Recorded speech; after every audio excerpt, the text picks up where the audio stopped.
Hello, everyone, and welcome to another Teacher Joseph podcast. Today, we're going to look at radio in the UK. Why do we want to do that?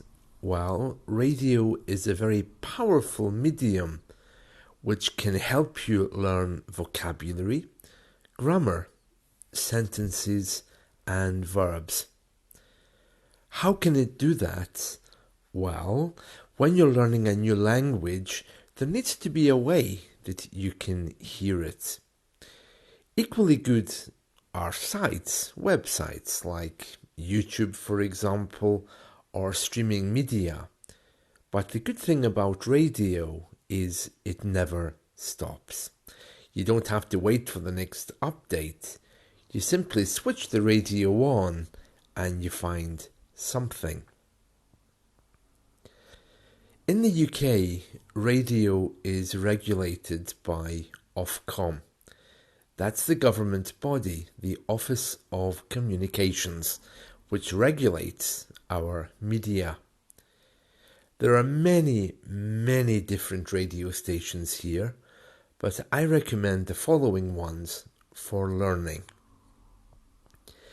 LBC, otherwise known as London's Biggest Conversation, is a national radio station. These days they call it Leading Britain's Conversation because it was a London radio station which went national. LBC is a speech station. It's a 24-hour news radio station. There's two versions of it.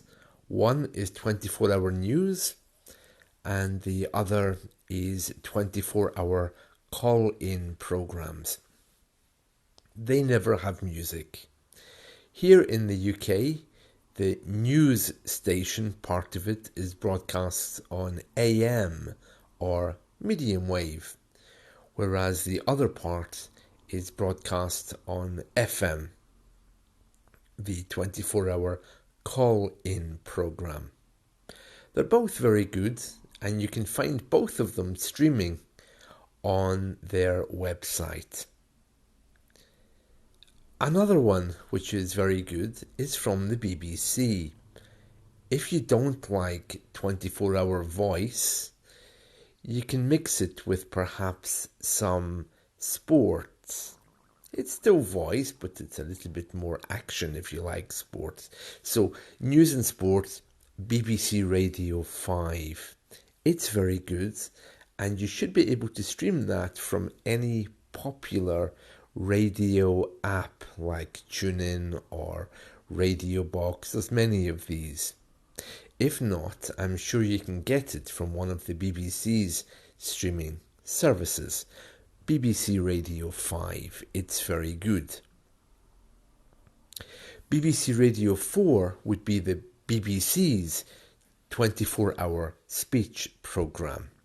News, documentaries, even some radio dramas like The Archers, which is the longest running radio drama in history. That's BBC Radio 4.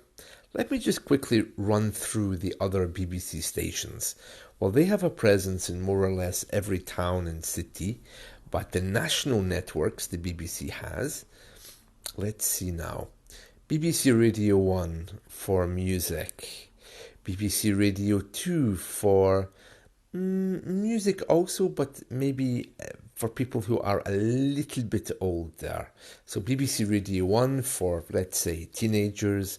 BBC Radio 2 for 30s and 40s maybe. BBC Radio 3, which is classical music and speech. And it's where popular music presenters go to die because they don't have to speak very much in classical radio. Yes, that was Beethoven's Fifth Symphony after half an hour of playing. Okay, and then there's BBC Radio 4 we mentioned a moment ago. BBC Radio 5 we've also mentioned. If you're looking for particular areas around the UK or maybe perhaps a more local knowledge, you could choose BBC Radio London if you're interested in London and what happens there. It's very good. It has lots of music shows, but good conversations all about London life. You also have BBC Radio Oxford, which is in the south. It's nothing to do with the university. Still very, very nice, you know. It's a very polite and well-spoken radio station. And then I think in the evenings it merges with the other home counties stations. BBC Radio Bedfordshire, Buckinghamshire. There's another one as well, and they kind of share programmes together.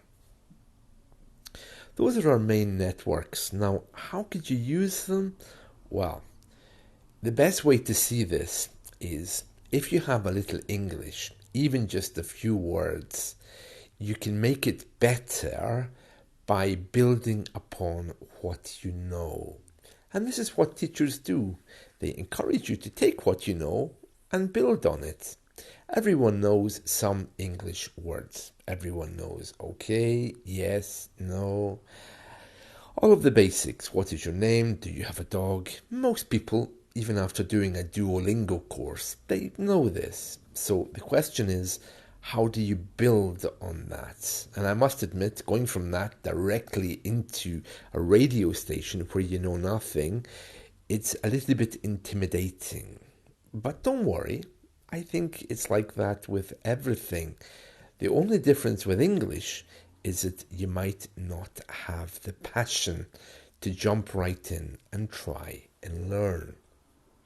For example, if you're learning how to drive a car and you walk around a car showroom, you get excited. You think, oh wow, I would love a car like that.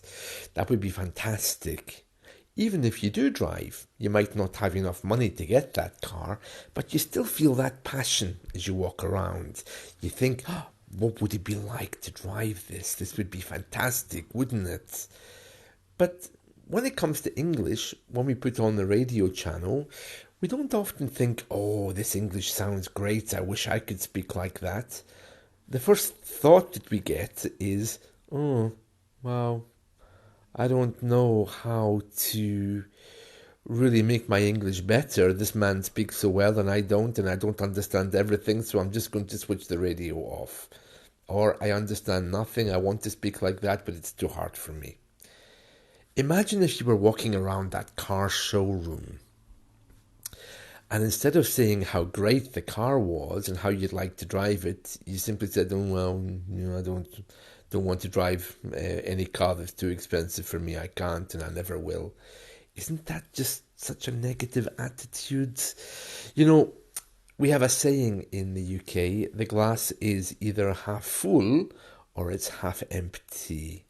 And it's up to you to decide which one or which choice you would like to make. I hope this has been helpful. See you all. Bye bye.